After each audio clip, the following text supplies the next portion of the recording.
Assalamualaikum warahmatullahi wabarakatuh. Perkenalkan, nama saya Sulistiani Soherman dengan NIM 0510832556. Saya dari Program Studi Sistem Informasi Universitas Terbuka Jakarta. Di sini saya akan mengerjakan tugas 2 dari mata kuliah Jaringan Komputer. Adapun soalnya, silakan pelajari panduan praktek tugas 2, kemudian praktekkan setiap materi yang telah dijelaskan. Di sini saya akan menjawab. Berikut adalah penjelasan dan praktek singkat untuk setiap perintah yang disebutkan. Semuanya digunakan pada CMD di sistem operasi Windows. Pada poin yang pertama, yaitu kita menggunakan CD. Fungsinya adalah mengubah direktori aktif di CMD.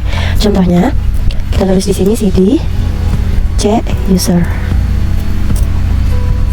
Nah, ini akan mengubah direktori kerja di folder user yang ada di drive C. Sekarang kita akan kembalikan ke awal. Oke. Nah, kita akan lanjut ke poin yang kedua, yaitu CLS. Fungsinya adalah membersihkan layar CMD. Kita tulis dulu di sini CLS. Nah, ini berfungsi menghapus semua teks yang ada di layar dan mengembalikan dalam keadaan yang kosong. Selanjutnya kita akan ke poin ketiga, yaitu CLS garis miring tanda tanya. Fungsinya adalah menampilkan bantuan untuk perintah CLS, termasuk opsi-opsi yang bisa digunakan bersama perintah tersebut. Di sini kita akan kosong kali lagi untuk poin keempat, yaitu dir.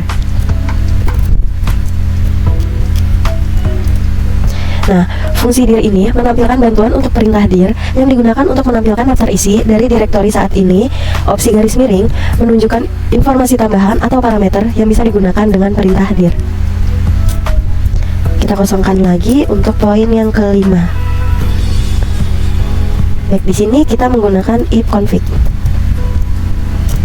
Nah, di sini fungsinya adalah menampilkan informasi konfigurasi jaringan di komputer, termasuk alamat IP address, subnet mask, dan gateway default untuk semua adaptor jaringan yang ada.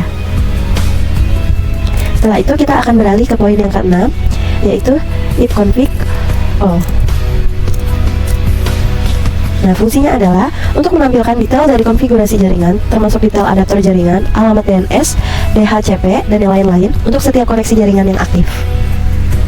Kita lanjut ke poin yang ketujuh, yaitu if config garis miring tanya. Fungsinya adalah untuk menampilkan bantuan perintah dari if config dan seluruh opsinya. Kita akan lanjut ke poin yang ke-8, yaitu if config release. Fungsinya adalah untuk melepaskan alamat IP saat ini dari adaptor jaringan untuk DHCP, server untuk semua adaptor jaringan. Ini akan menghilangkan alamat IP yang ada dan mempersiapkan komputer untuk memperoleh alamat IP yang baru. Kita lanjut lagi ke poin yang ke-9, yaitu if config server renew. Nah, ini berfungsi untuk meminta IP address yang baru dari DHCP server setelah melakukan resell alamat IP sebelumnya. Perintah ini akan mencoba untuk mendapatkan alamat IP yang baru. Setelah itu kita lanjut ke poin 10.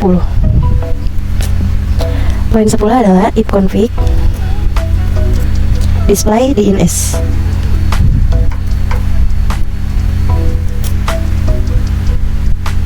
Nah, fungsinya adalah untuk menampilkan change DNS lokal. Ini berguna untuk melihat nama domain yang sebelumnya di-resolve ke alamat IP. Seperti ini tampilannya.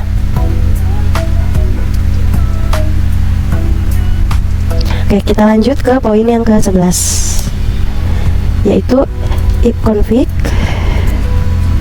terus DNS. Fungsinya adalah untuk menghapus change DNS lokal. Ini digunakan jika ada masalah terkait dengan resolusi nama domain atau untuk memastikan komputer mendapatkan informasi DNS yang terbaru. Kita lanjut ke poin yang ke-12, if config register DNS. Register DNS.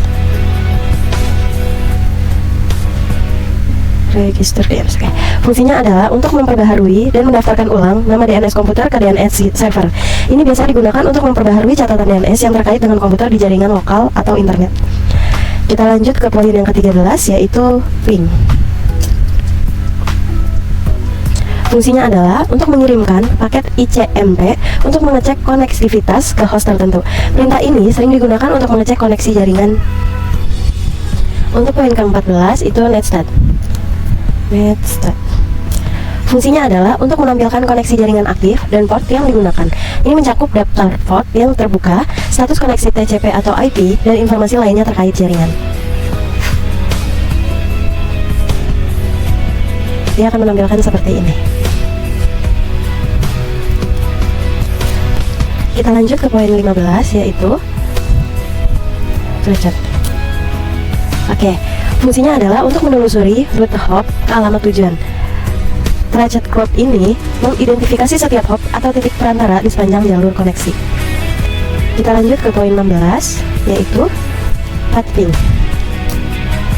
Nah, fungsinya adalah gabungan ping dan thread dengan statistik detail tiap hop.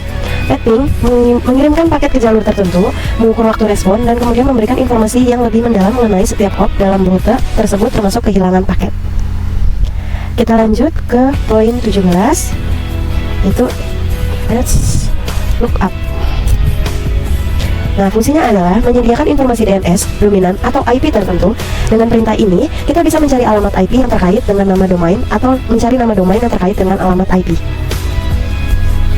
Baik, kita ke poin ke-18, yaitu next. Fungsinya adalah konfigurasi jaringan tingkat lanjut.